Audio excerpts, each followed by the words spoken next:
suas mãos. Meu Deus é o Deus grandão. Meu Deus é o Deus grandão. Meu Deus é o Deus grandão. Estou bem em suas mãos. Estou bem em suas mãos.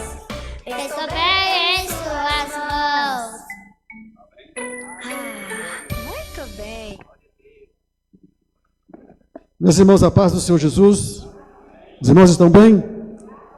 Glórias a Deus por mais esse dia. Os irmãos passaram a semana de festividades, mas eu estou admirado, pastor, com a quantidade de pessoas, né? Depois da festa, eu pensei assim, quando tem festa na Assembleia, parece que o povo cansa, né? Some todo mundo no culto seguinte, mas não é o caso aqui, né? Os irmãos estão em bem número aqui, um bom número, mostrando que os irmãos não estão apegados à festa, né? Mas estão apegados à palavra de Deus. Neemias capítulo 4, versículo 14, o nosso versículo chave, né? Para esse estudo que estamos ministrando aqui.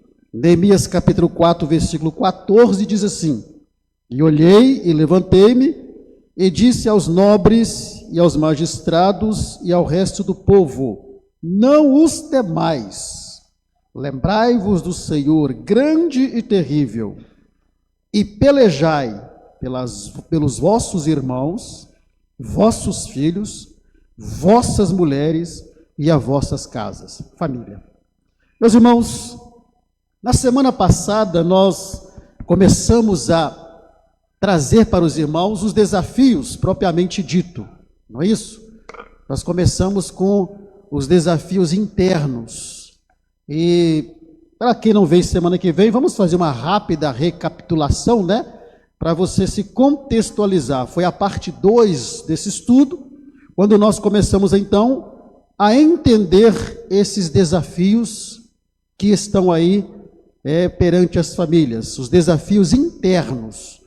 E o primeiro desafio que nós vimos foi sobre a unidade e a convivência conjugal, ou seja, cada vez mais Satanás tem investido na desarmonia dos lares.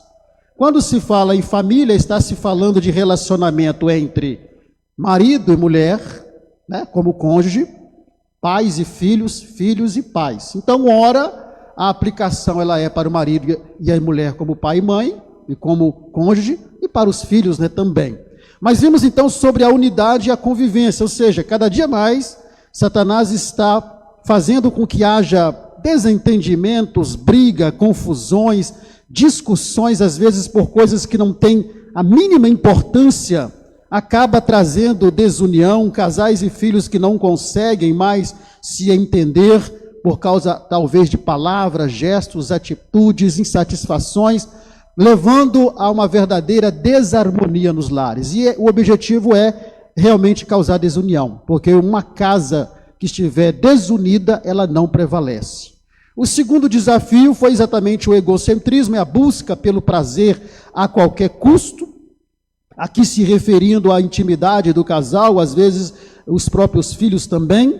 O terceiro desafio foi sobre o egocentrismo, que é exatamente aquele que só pensa em si, né? E não pensa na família. Nós até dissemos que nenhum sucesso justifica o fracasso de uma família. Ou seja, a pessoa ela pode alcançar o sucesso ministerial, pode alcançar o sucesso profissional, pode chegar no topo do sucesso em qualquer área. Mas se para chegar ao topo do sucesso em qualquer área, ele perdeu a família dele, então não valeu a pena esse sucesso. Não teve valor nenhum esse sucesso. E o quarto desafio foi exatamente ensinar o caminho do Senhor para os filhos, porque cada vez mais nós ensinamos e lá fora a escola, se é que existe esse termo, lá fora a escola desensina, vamos dizer assim, né? Nós ensinamos e lá fora a escola, ela desensina. Depois, o quinto desafio, exatamente onde nós paramos, foi sobre as dificuldades financeiras que atingem os lares, causadas por motivos diversos. Desemprego, né? Desemprego, às vezes por uma má gestão financeira, sem planejamento, e a dificuldade financeira, ela traz outras dificuldades muito sérias na família, e às vezes provoca discórdia, provoca discussões devido a uma necessidade que alguém tem na família e o líder da família, que é o provedor, às vezes não tem dinheiro para suprir aquilo, e aquilo vai gerando uma insatisfação que, por sua vez, gera discussões, brigas. E a verdade é que, no momento da dificuldade financeira, o grande desafio é passar pela dificuldade financeira sem brigar e sem perder a harmonia no lar. E nós aprendemos que esse é um grande mal que tem atingido muitas famílias e muitos lares, às vezes, não conseguem suportar esse desafio. E agora vamos, então, ao sexto desafio interno. Lembre-se, desafios internos são aqueles desafios que surgem dentro das famílias. Semana que vem vamos entrar nos externos. O sexto desafio é exatamente nós lidarmos com os papéis familiares que Deus estabeleceu para cada um de nós. Então, quando Deus constituiu a família, Ele delegou o papel para cada membro da família. Então, o homem tem o seu papel como marido e provedor, a mulher tem o seu papel como esposa e como mãe, e os filhos também têm o seu papel a desempenhar na família. O grande desafio é exatamente lidar com esses papéis, porque nós estamos vivendo numa sociedade em que os papéis estão sendo invertidos. E esse é o grande problema. Quando há uma inversão de papéis, lembre-se que todos esses desafios, eles acontecem para dividir a família. É tudo que Satanás quer, para dividir a família. Dividindo, causa a destruição. Mas a Bíblia é tão maravilhosa que ela já deixa para nós orientações sobre como nós podemos vencer esse desafio de lidar com os papéis que Deus deu a cada um. Vamos começar com o papel do marido, né, e da mulher. Efésios capítulo 5, o versículo 22 ao 29, o irmão vai ler para nós. Aqui está para nós a orientação de como nós temos que exercer os nossos papéis. Então, Efésios 5, 22 ao 29. Vós, mulheres, sujeitai-vos a vosso marido como ao Senhor, porque o marido é a cabeça da mulher, como também Cristo é a cabeça da igreja, sendo ele próprio o salvador do corpo. De sorte que assim como a igreja está sujeita a Cristo, assim também as mulheres sejam em tudo sujeitas a seu marido. Aqui está então o papel, um pouquinho só, tá, irmão? Aqui então está o papel da mulher. Então, qual que é o papel da mulher? Agora, é preciso entender que há uma má interpretação desse texto. Porque se interpreta essa sujeição da mulher, essa submissão da mulher ao marido, como algo assim, de humilhação. Quando o apóstolo Paulo, ele está aqui, né, definindo qual é o papel da mulher na família, ele está deixando bem claro que a mulher, ela é submissa ao marido. Só que essa submissão não é a mulher estar debaixo dos pés do marido. Essa submissão significa uma missão conjunta. Essa submissão significa uma missão conjunta que a esposa tem com o marido. Então, essa submissão não é a esposa estar debaixo dos pés do marido, sendo humilhada pelo marido. Não. É uma missão conjunta, submissão. É uma missão conjunta com o marido. Qual que é a missão do marido e da mulher? Construir uma família saudável. E isso é feito quando os dois estão juntos numa missão.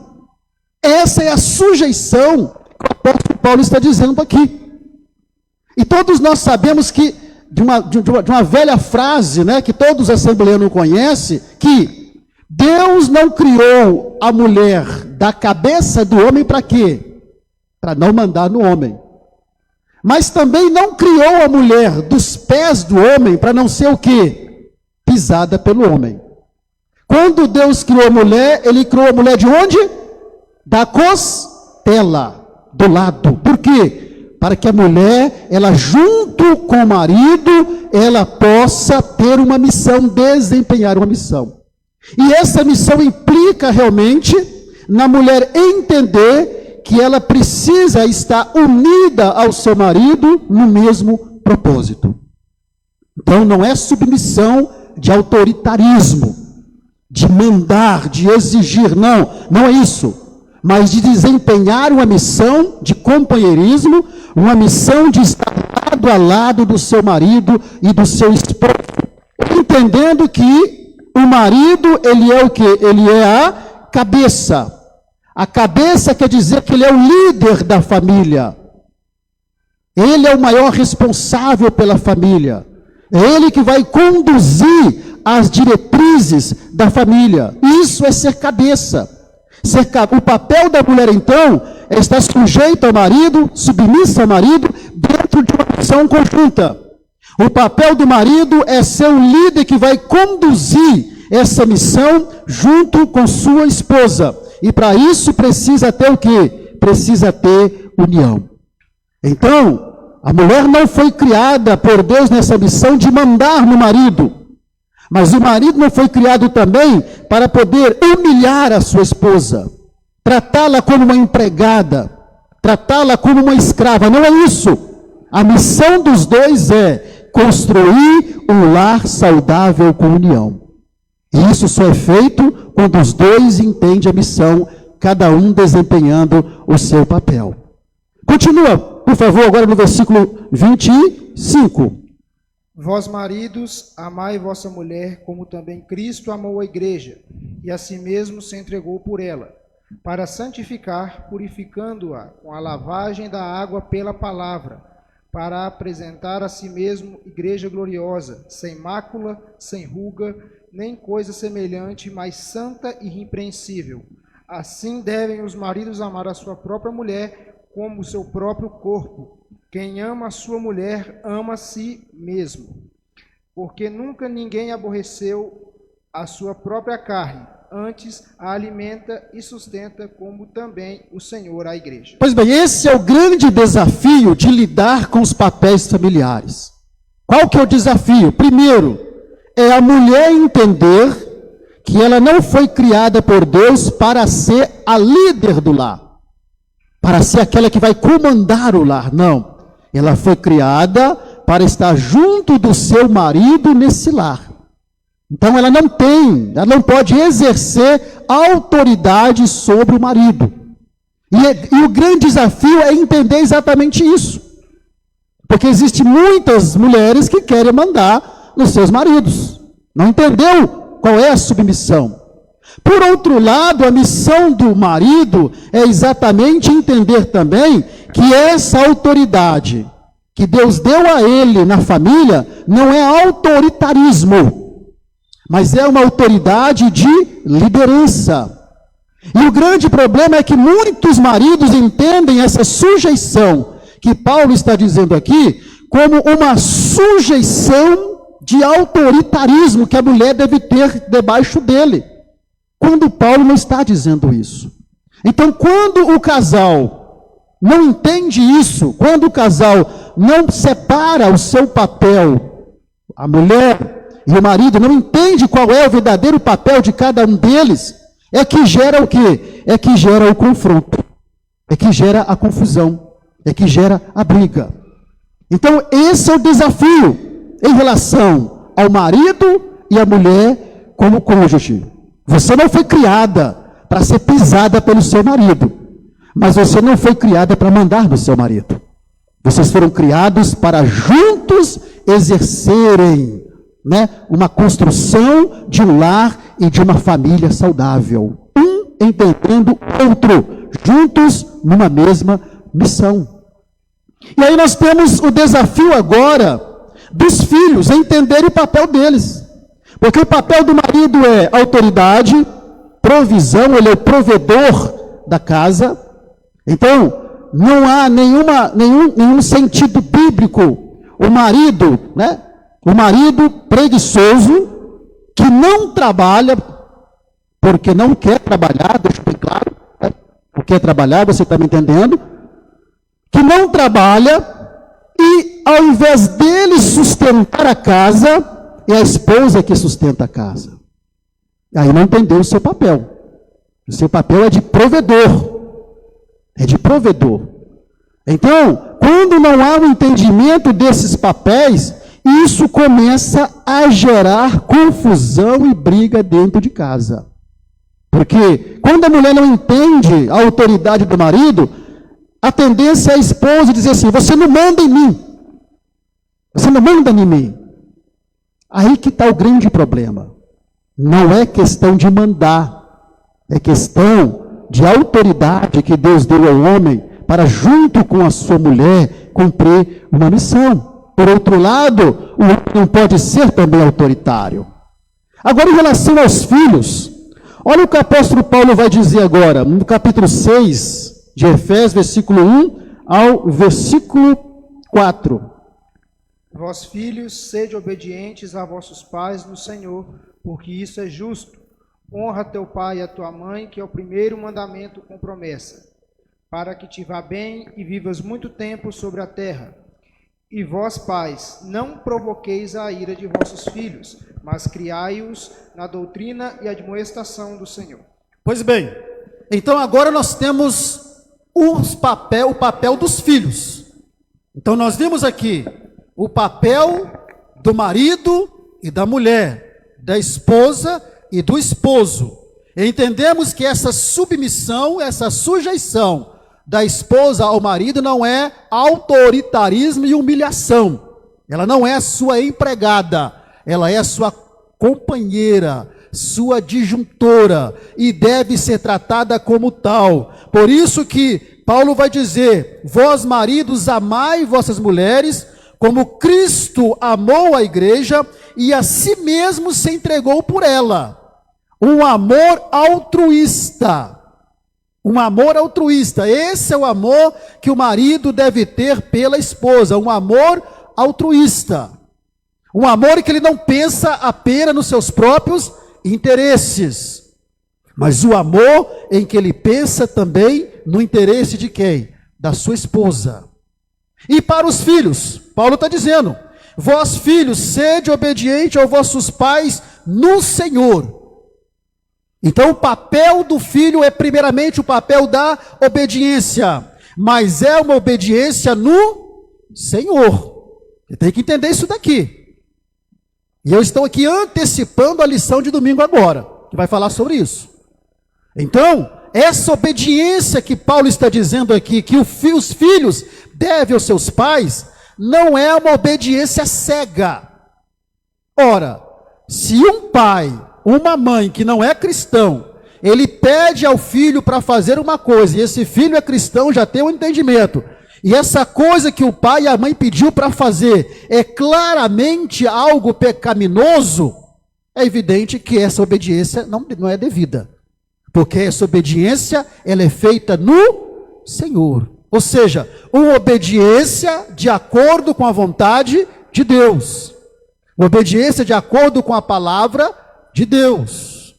Então o papel dos filhos é isso, é obedecer aos seus pais no Senhor, naquilo que não é pecado, naquilo que não vai ferir a palavra de Deus. Mas o grande problema é que muitos filhos, devido ao que aprendem nas escolas, devido ao que aprendem com os coleguinhas, com os amigos de escola, ou com os amigos vizinhos, enfim, com os amiguinhos, é que muitos filhos hoje não estão mais querendo obedecer os seus pais. E o grande desafio para os pais é fazer com que esses filhos lhe obedeçam. Então o papel do filho é obedecer os pais, e não é só obediência. Honra teu pai e a tua mãe, que é o primeiro mandamento com promessas, para que te vá bem e vivas muito tempo sobre a terra. Honrar pai e mãe. Então o primeiro papel é obedecer naquilo que não é contra o Senhor. Segundo papel dos filhos é honrar o pai e mãe. Honrar o pai e mãe significa respeitar o pai e a mãe.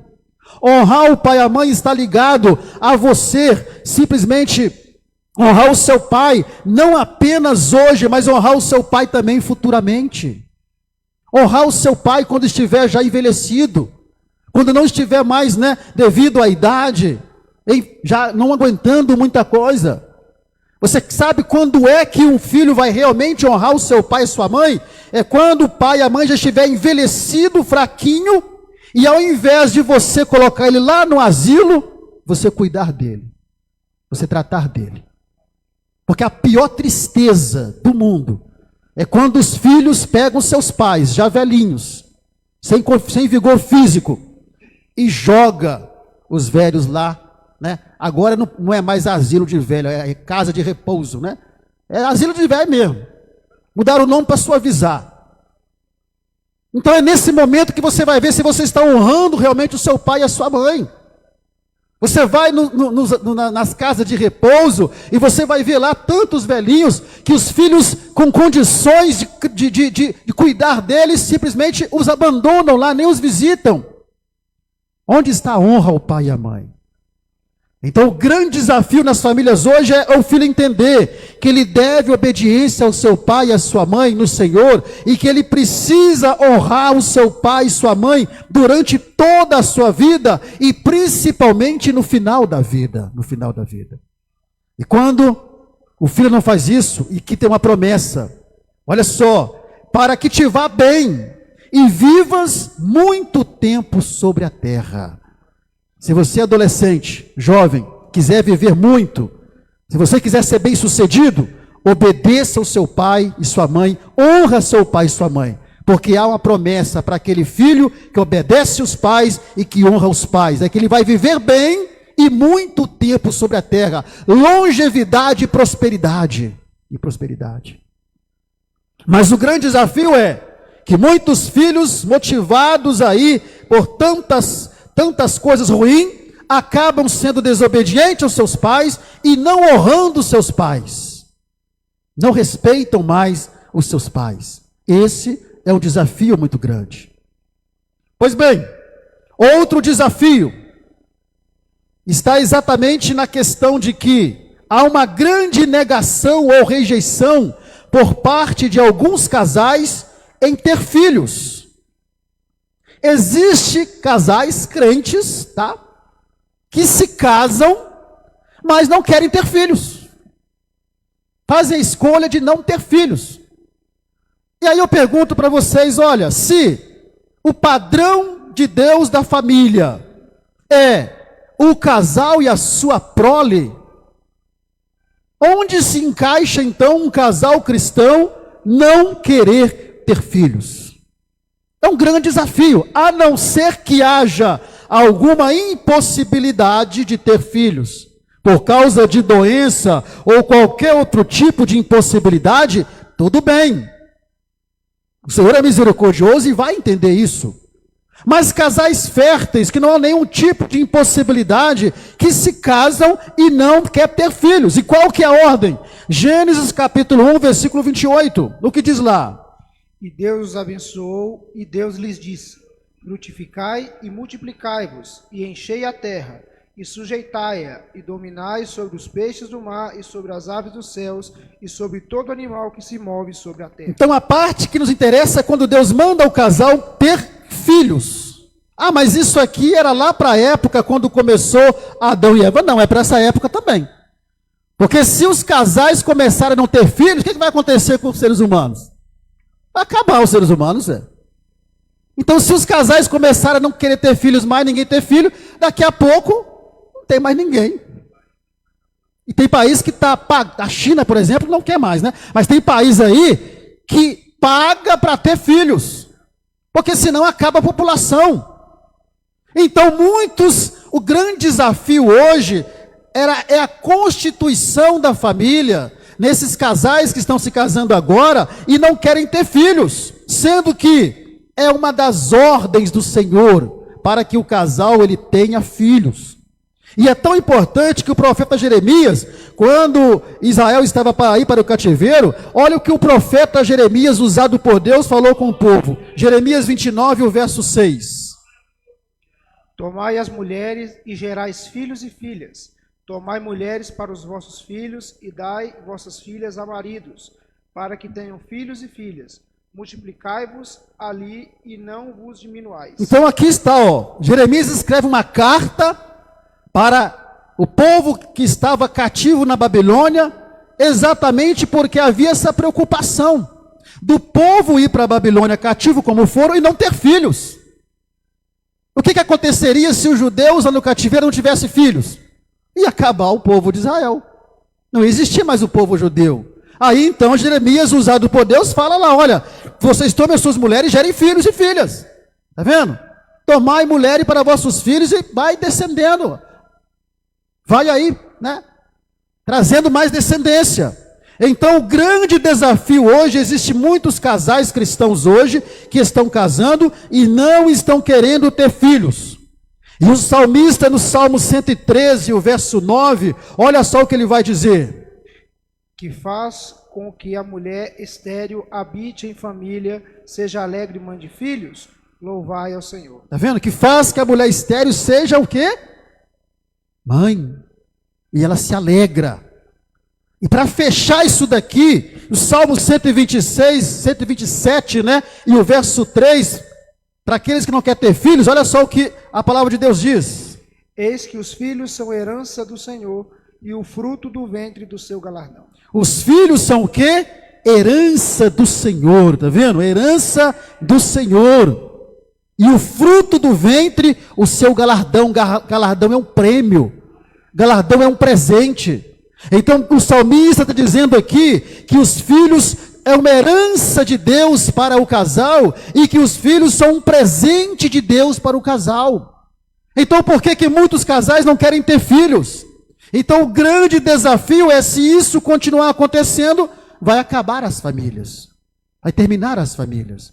E Deus, Ele dá os filhos como uma bênção, como um presente para a continuidade da família. Não é tão gostoso quando nasce uma criança na família?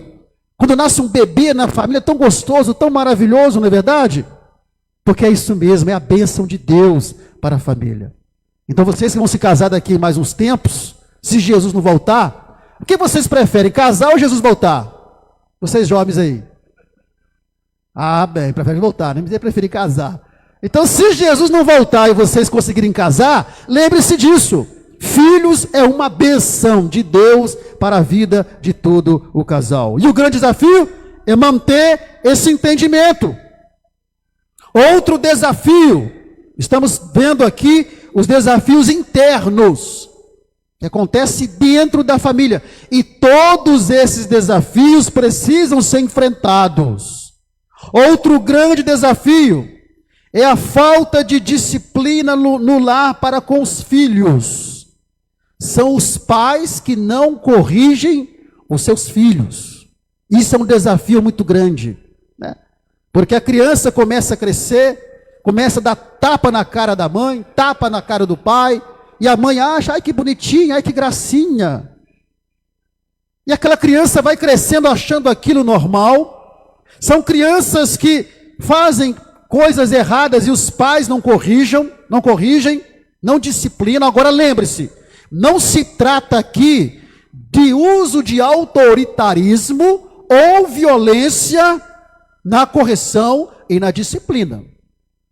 Ninguém está falando aqui que seu filho lá cometeu alguma irregularidade, jogou pedra na casa do vizinho, quebrou a janela lá, quebrou a vidraça lá. Não é você pegar a criança, levar para dentro, espancar a criança, marcar as pernas dela com vara, não é isso. É disciplina, é correção. Olha o que a Bíblia diz lá em Provérbios 23, versículo 13 e 14. Não retireis a disciplina da criança, porque fustigando-a com a vara, nem por isso morrerá. Tu a fustigarás com a vara e livrarás a sua alma do inferno. Está vendo? Não retires a disciplina, a correção da criança, porque você dando umas varadinhas nela, nem por isso ela vai morrer. Tu a fustigarás com a vara e livrará a sua alma do inferno. O que está dizendo aqui? É que a criança sem disciplina, sem correção, ela tem uma grande tendência de viver uma vida de qualquer maneira. Quando não há disciplina, quando não há correção.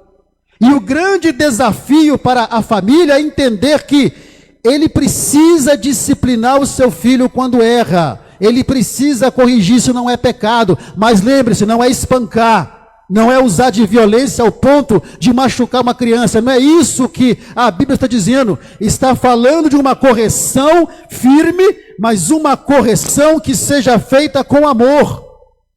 Não é corrigir por corrigir. Não é disciplinar por disciplinar, mas é disciplinar com amor, para que a criança entenda que ela está sendo corrigida e o porquê que ela está sendo corrigida. Isso não é pecado. 13:24 de Provérbios, o que diz lá? O que retém a sua vara aborrece a seu filho, mas o que o ama a seu tempo o castiga. Está vendo? O que retém a vara, que vara fala da correção, aborrece seu filho, mas o que o ama a seu tempo o castiga. Esse castigo quer dizer o disciplina, o corrige. Então, o grande desafio hoje é que existe aí algumas leis que você não pode nem tocar mais no seu filho. Não é isso? Não pode nem encostar mais a mão nele. Mas o crente não precisa fazer isso para corrigir o seu filho. Existe outra forma de você como cristão, corrigir e disciplinar o seu filho. E se você não fizer isso, aqui diz a palavra, que se você não fizer isso, ele vai crescer uma criança que não vai respeitar ninguém. Simplesmente não vai respeitar ninguém. Então a correção, o grande desafio é você entender isso. Olha o que diz ainda Provérbio 29, versículo 15 ao 17. A vara e a repreensão dão sabedoria, mas o rapaz entrega a si mesmo, envergonha a sua mãe. Castiga o teu filho e te fará descansar e dará delícias à tua alma. Olha só, a vara e a repreensão dão sabedoria. Mas quando você tiver que corrigir o seu filho, discipliná-lo, você precisa mostrar para ele por que ele está sendo disciplinado. Por que ele está sendo corrigido. Por que você está cortando alguma coisa dele, alguma diversão dele. Isso é correção, isso é disciplina. Ele precisa entender, porque a vara e a repreensão dão sabedoria. Mas o rapaz entregue a si mesmo e envergonha sua mãe, porque não tem limites. Quando você não estabelece limite para os seus filhos, eles vão te envergonhar, pode saber disso. Então esse é o desafio, o versículo 17. Castiga teu filho e te fará descansar e dará delícias à tua alma. Lembra, castigo aqui não é espancamento, não é violência, é disciplina, é correção. Correção que é feita com amor. Ó meu filho, você está sendo corrigido por isso, por isso, por isso e por isso. Para que ele entenda limites e passa a ter respeito. Então o grande desafio é fazer os pais entenderem isso. Porque muitos pais deixam os filhos à reveria, com as suas atitudes, com seus comportamentos. Muitos pais acham graça e depois cresce uma criança, uma adolescente sem limites nenhum. E sabe o que vai acontecer? Lá na frente ele vai te envergonhar. Então corrigir o seu filho, disciplinar o seu filho não é pecado, mas o grande desafio é você entender que você tem que corrigi-lo com amor, não com violência e muito menos com ignorância.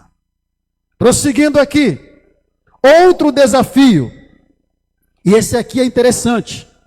Outro desafio é os pais entenderem que existe um choque de geração entre pais e filhos. O que eu quero dizer com isso? Muitos pais não entendem que os nossos filhos são de uma outra geração, nós somos de uma outra geração. Eu sou da geração dos anos 70, o pastor deve ser dos anos o quê? 40? 60, opa, envelheci você demais, hein, pastor? A geração dos anos 60. Então a nossa geração, ela é diferente da geração dos nossos filhos hoje. E quando você não consegue entender esse conflito que há de gerações entre você, marido, entre você, mulher, com os seus filhos, que é uma nova geração, isso vai trazer o quê? Problemas. Pois, por exemplo, pais que querem que os filhos ajam como eles. Você é de uma outra geração passada, o seu filho nunca vai agir como você. Nunca. Ele é de uma geração totalmente diferente. E aí algum pai ou mãe quer obrigar o filho a ser como ele, a agir como ele, a se vestir como ele, a fazer as coisas como ele, e não vai fazer.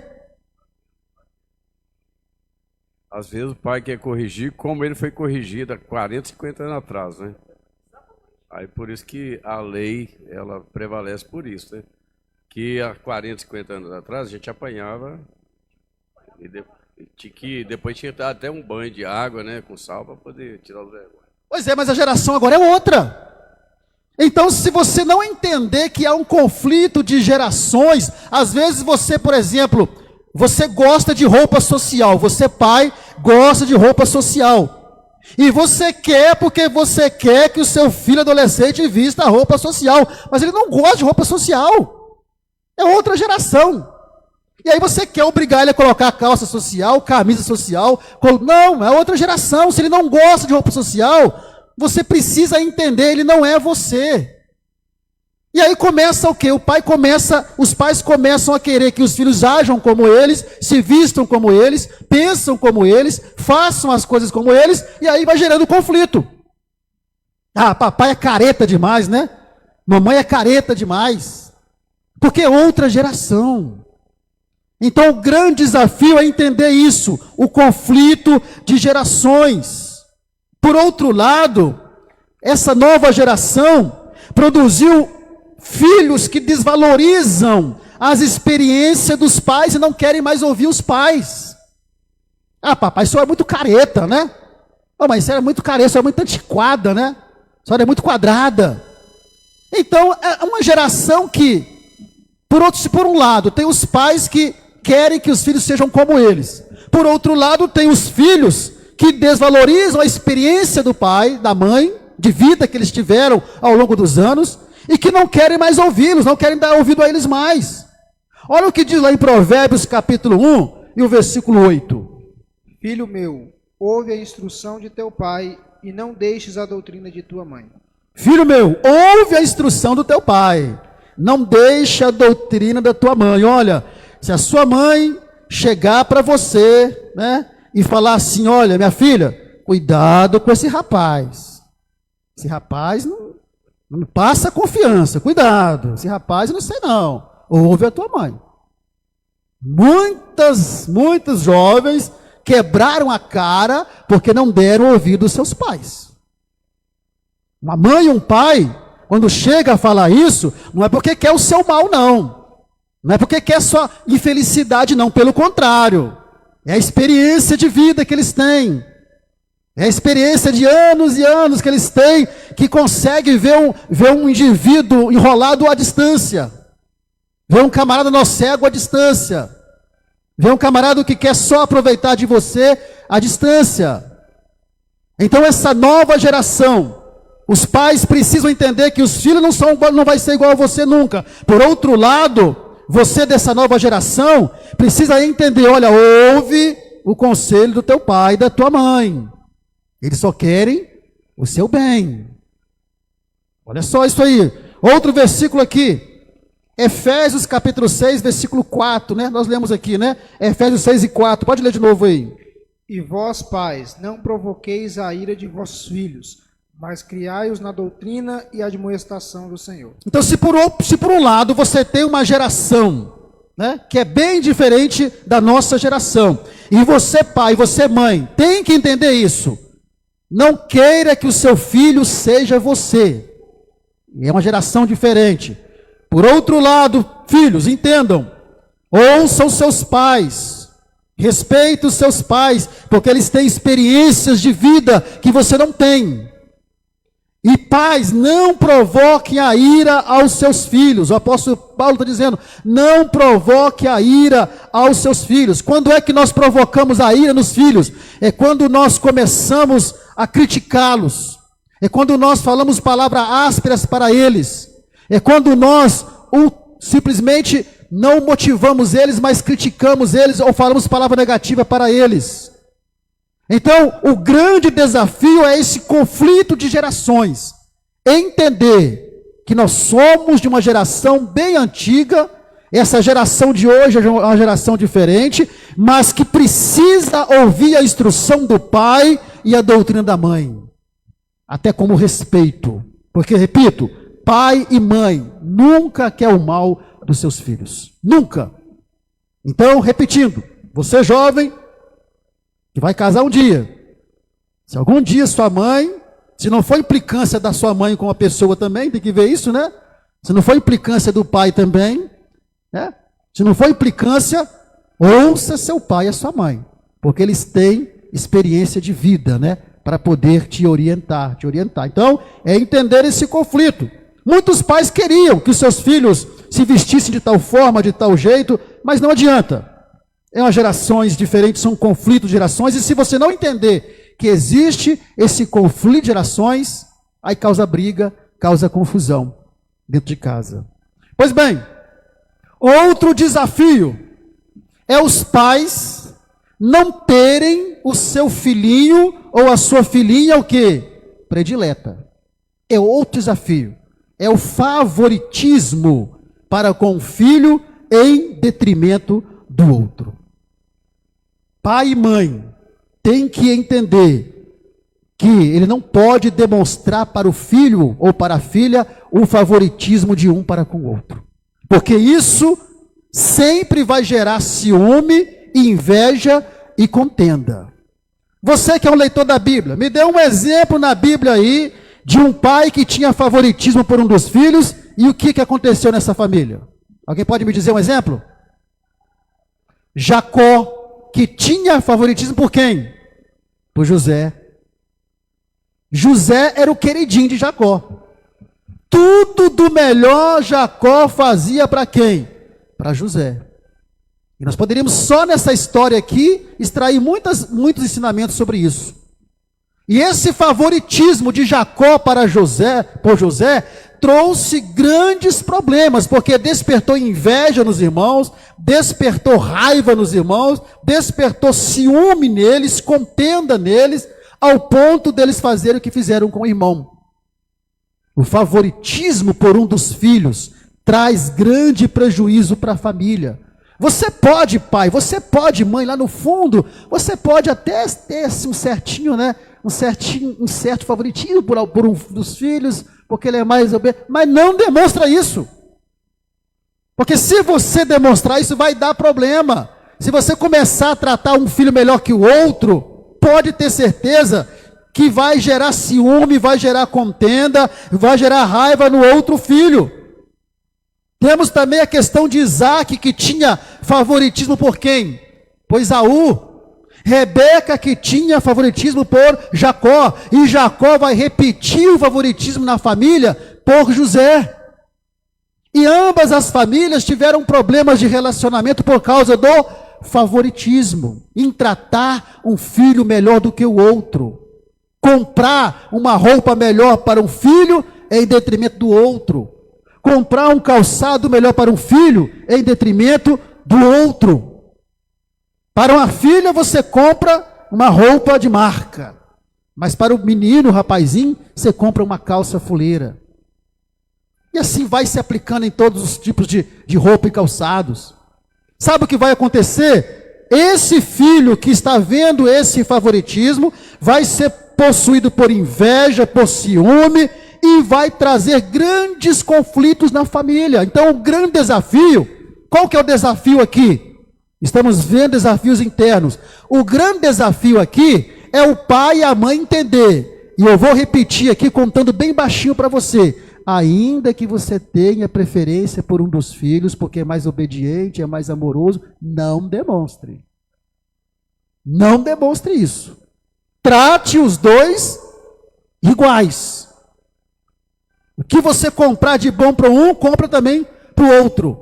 O que você fizer por um, faça também pelo outro.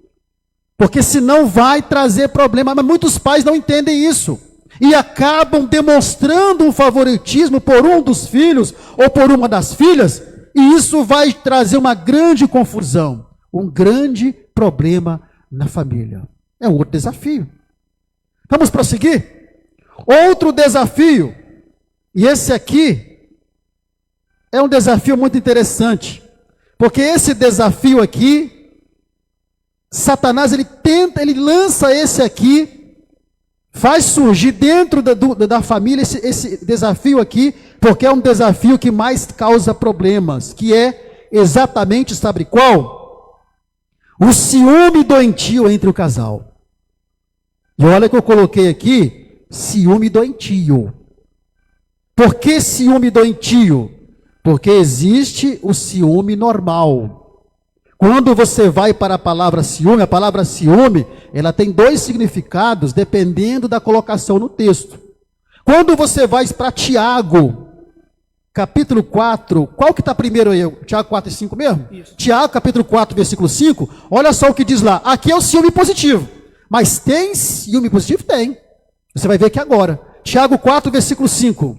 Ou cuidais vós que em vão diz a Escritura, o Espírito que em nós habita tem ciúmes? Está vendo? Ou cuidai vós, o Espírito que em nós habita tem ciúmes? Ele está perguntando, tem. Por quê? Porque a palavra ciúme usado aqui em Tiago 4 e 5 vem do grego pitonós, que significa zelo, cuidado. Então, esse ciúme aqui é o ciúme positivo, é o zelo, o cuidado. Então, quando a Bíblia pergunta se o Espírito Santo tem ciúme de nós, ele está dizendo que ele tem zelo por nós, ele tem cuidado por nós, ele tem o desejo que nós sejamos apenas dele e não do mundo. Você vai para o contexto, você vai entender isso. Mas por outro lado, existe um ciúme que não é um ciúme, que não é o mesmo ciúme que o Espírito Santo tem de nós, que é o ciúme doentio. O que é o ciúme? É um sentimento negativo provocado pelo receio ou suspeita de que a pessoa amada dedique ou esteja interessada por outra pessoa. Então, quando existe esse ciúme preocupante, é aquele sentimento negativo de que você está perdendo alguém para outra pessoa, que aquela pessoa que você ama está dedicando mais atenção, mais carinho para outra pessoa, e você fica com aquele sentimento de raiva dentro do seu coração contra aquilo que está acontecendo. Quando o casal tem cuidado um do outro, esse é o lado positivo do ciúme, é o ciúme normal. Por exemplo, quando de repente, porque esposa, irmão, esposa tem visão de águia, viu? Esposa enxerga onde o esposo não consegue enxergar. Então, quando a esposa chega perto de você e fala assim, meu marido, toma cuidado com a irmã Chiquinha. Tem Chiquinha aqui não, né? Tem Chiquinha aqui? Tem ou não tem? Mas tem? Não, então vamos mudar o nome. A irmã Cotinha, tem Cotinha aqui? Também tem? Então tá bom. Então, meu amor, cuidado com a irmã Cotinha. A irmã Cotinha está olhando para você com um jeito estranho. Isso não é ciúme doentio não, meu irmão. Isso é cuidado, é porque a sua esposa tem visão de águia. Parece que mulher tem sexto sentido, né? Ela já percebeu alguma coisa errada no ar com a irmã Cotinha para cima de você. Então ouça, isso é zelo, isso é cuidado. Esse é o ciúme normal. Esse é o ciúme normal. Mas o ciúme doentio é aquele ciúme que gera discórdia, que gera estresse, que a pessoa começa a desconfiar do outro com tudo, que começa a querer controlar as atitudes do outro. Esse é o ciúme doentio. E gera até morte. Vamos ler aqui agora. Cantares 8, verso 6, o que diz lá? Põe-me como selo sobre o teu coração, como selo sobre o teu braço, porque o amor é forte como a morte, e duro como a sepultura o ciúme. As suas brasas são brasas de fogo, labaredas do Senhor. Olha só, aqui fala que o ciúme, olha só, o ciúme é duro como o quê? Como a sepultura. Ou seja, o ciúme doentio, ele leva a pessoa para a morte. Quantos maridos matam as suas mulheres por causa do quê? Do ciúme doentio, que vai gerando discórdia, desconfiança. Aí começa a querer controlar a vida da pessoa. Então, o grande desafio é você entender isso. Ainda Provérbios 6:34, olha o que diz lá. Provérbios 6:34. Porque furioso é o ciúme do marido, e de maneira nenhuma perdoará no dia da vingança. Furioso é o ciúme do marido, da mulher também. Não é só do marido, não. A aplicação aqui ela é inversa. Furioso é o ciúme do marido. Ele não perdoará. É o que acontece aí fora. Movido por esse ciúme doentio, por esse sentimento negativo de que está perdendo, de que seu cônjuge tá dando mais atenção para outro, dando confiança para outro, saindo com outro, se envolvendo com outro, isso pode gerar o quê? Gerar até mesmo a morte. Prosseguindo aqui ainda, olha só, 1 Coríntios 13, versículo 4. A caridade é sofredora, é benigna. A caridade não é invejosa. A caridade não trata com leviandade. Não se ensoberbece. E outra tradução fala que a caridade não arde em ciúmes. Então, o grande desafio é o casal não permitir que esse ciúme doentio venha entrar no coração deles. Porque quando esse ciúme doentio lhe entra no coração do casal, causa uma completa destruição. Por quê? Porque começa a não ter mais paz no casamento. Nenhum nem outro. Esse é o grande desafio. Então, entenda isso. Existe o ciúme de zelo, que é o cuidado que um tem para com o outro. Mas existe o ciúme doentio negativo, que é aquele sentimento que vai levar à discórdia, ao estresse, à desconfiança, ao controle, quando um começa a controlar a vida do outro. Houve um caso de um pastor, estou acabando aqui, houve um caso de um pastor que a esposa era tão ciumenta, que ela brigava com o marido no meio da igreja.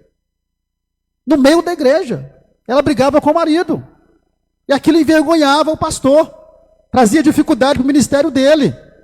Por quê? Porque o pastor não podia conversar com uma irmã que ela já ficava louca.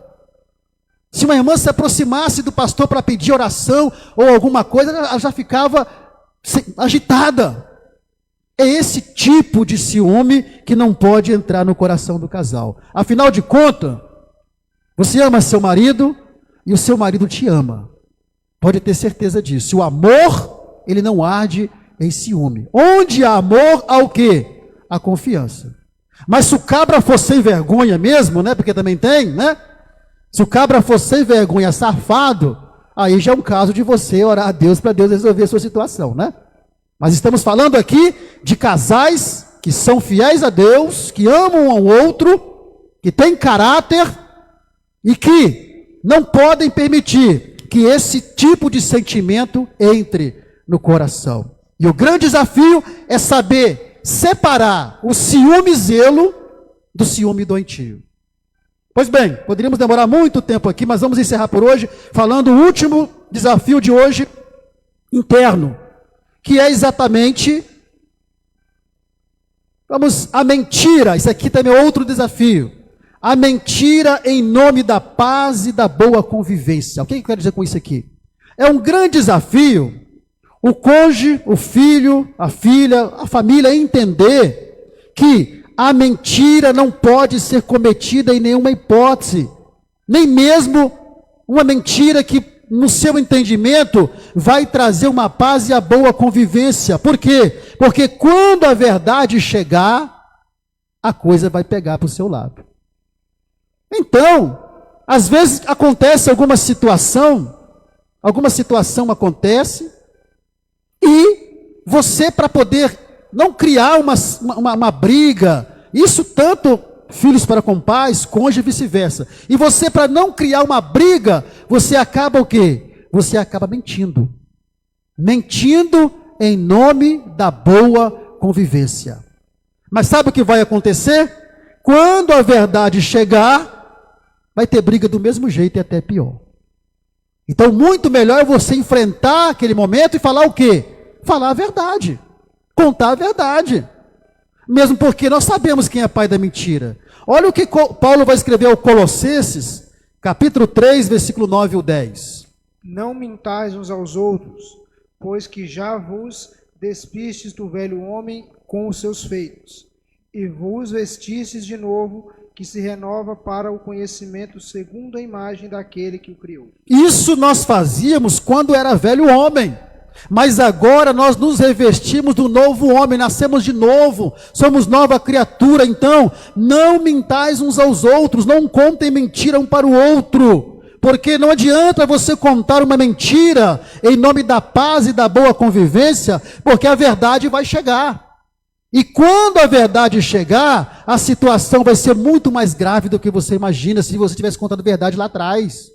12:22 de Provérbios, olha o que diz lá. Os lábios mentirosos são abomináveis ao Senhor, mas os que agem fielmente são o seu deleite. Os lábios mentirosos, está vendo? E para fecharmos isso aqui, Provérbios 20 e o versículo 17, esse aqui é interessante.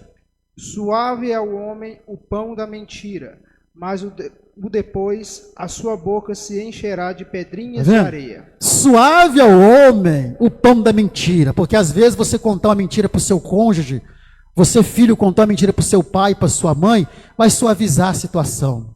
Não vai ter briga, não vai ter confusão, não vai ter discussão, não vai ter contenda, mas depois a sua boca vai se encher de pedrinhas de areia. Ou seja, depois a verdade vai chegar e a situação vai piorar.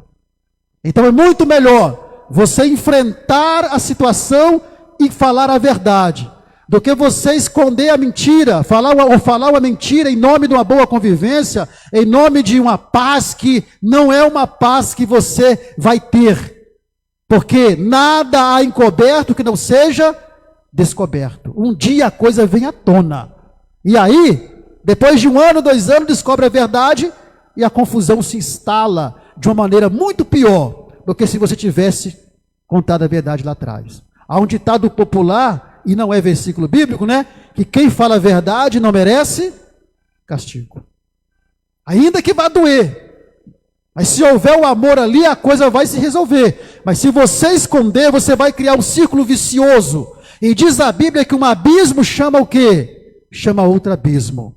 E quando você perceber e a verdade chegar, pode ser que não tenha jeito nem de salvar o seu casamento, nem de salvar o seu relacionamento com seu pai, com a sua mãe ou com sua família. Para finalizarmos hoje, o outro desafio é o equilíbrio que precisa ter entre o trabalho e a família.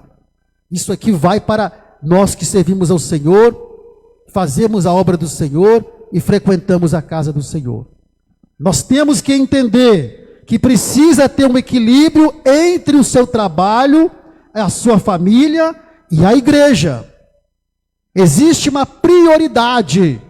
Muitos casamentos, muitas famílias estão sendo destruídas, e vamos voltar para a família cristã, por falta de prioridade. Por quê? Porque não está priorizando a família. Tudo isso que eu estou falando na parte de agora vai estar na próxima lição, domingo agora, escola dominical. Antigamente existia uma escala de prioridade. Era Deus, porque Deus é sempre em primeiro lugar, mas antigamente era Deus, igreja e o quê? Família. Família vinha em terceiro lugar. É a prioridade mais errada que existe. Deus é sempre primeiro. Mas a escala correta é Deus, família e igreja. Então, para quem é obreiro, é o nosso caso, para quem faz a obra do Senhor, ele precisa buscar o equilíbrio entre a igreja, a família e o seu trabalho. Porque existem muitos que estão perdendo família, por quê? Porque estão colocando a família em terceiro lugar. A primeira igreja é a sua família. Mesmo porque aprendemos aqui que as igrejas são formadas de famílias. Então você, primeiramente, é pastor da sua família. Então, em primeiro lugar, Deus é em primeiro lugar, né? Sempre a família, depois a igreja. Mas por outro lado também, você não pode ser relapso com aquilo que Deus colocou em sua mão para fazer. Então, qual que é o segredo, qual que é o desafio aqui? O desafio aqui é buscar o equilíbrio entre a obra de Deus, entre a igreja, o trabalho e a sua família. Então não é só igreja, não, você tem sua família. Nós conhecemos um irmão, eu e minha esposa conhecemos na nossa cidade natal, que ele perdeu a família dele por causa disso. E é um pastor usado por Deus. Deus sempre usou ele em dons espirituais, revelação, visão. Era um pastor muito usado por Deus, mas não soube priorizar a família, infelizmente. Perdeu a família, perdeu os filhos para o mundo, porque só pensava na igreja, em detrimento da família. Só para você ter uma ideia, se você quisesse correr dele, você ia na casa dele. Você não encontrava ele em casa, saía de manhã cedo para fazer visita, não tinha hora para voltar para o almoço, saía de manhã cedo, voltava só à noite depois do culto, sem avisar a esposa, sem avisar ninguém, a esposa em casa esperando o almoço, não tinha telefonema, não tinha nada, depois aparecia depois do culto à noite, era assim direto. O que aconteceu? Mesmo servindo a Deus, fazendo a obra de Deus, a mulher não aguentou mais aquilo, os filhos começaram a entrar pelo caminho da criminalidade, e perdeu filhos, e perdeu também esposa, perdeu a família. Por quê? Porque não soube estabelecer as prioridades. 1 Timóteo capítulo 5, versículo 8, para nós fecharmos isso daqui, sobre esse desafio. 1 Timóteo 5, verso 8. Mas se alguém não tem cuidado dos seus, e principalmente dos da sua família, negou a fé e é pior do que o infiel. E esse versículo aqui é pesado, irmãos. Muito pesado. Aquele que não tem cuidado dos seus, e principalmente dos da sua família, negou a fé e é pior do que o infiel. Ou seja, aquele que não prioriza a sua família, em detrimento até mesmo da obra de Deus, e diz a Bíblia, se ele não cuida da família, como vai cuidar das coisas de Deus? Então, o grande desafio é entender que nós temos que fazer a obra de Deus, temos sim, mas a obra de Deus, ela vem depois da família. Isso não quer dizer que você vai abandonar o que você faz, você é inteligente. Isso quer dizer que você vai buscar um ponto de equilíbrio, priorizando sempre a sua família. Então, tem pessoas que é de segunda a domingo só igreja. Chega um ponto que a própria família não aguenta isso. Por quê? Porque existem prioridades que precisam ser vistas. E você precisa entender que Deus te chamou, não é para você perder a sua família, não. Deus te chamou para que junto com a sua família, você possa fazer parte de uma nova família que é a sua igreja. Mas tudo isso dentro de um ponto de equilíbrio. Quando você perceber que você está muito envolvido com a obra de Deus em detrimento da sua família, você precisa parar, respirar e procurar buscar entender que você tem que dar atenção à sua família. É o ponto de equilíbrio. Amém? Que Deus abençoe os irmãos. Semana que vem nós iremos já vamos terminar esses desafios internos e entrar nos desafios externos, que são aqueles desafios que vêm de fora para dentro, para destruir as famílias. E tudo isso com o intuito de desunir as nossas famílias. Mas qual que é o nosso jargão aqui mesmo? Eu pelejarei pela minha família. Vamos repetir? Eu pelejarei pela minha família. Então lute pela sua família, batalhe por ela, porque Deus quer que você lute pela sua família, porque é a sua família que compõe a família de Deus. Que Deus abençoe os irmãos.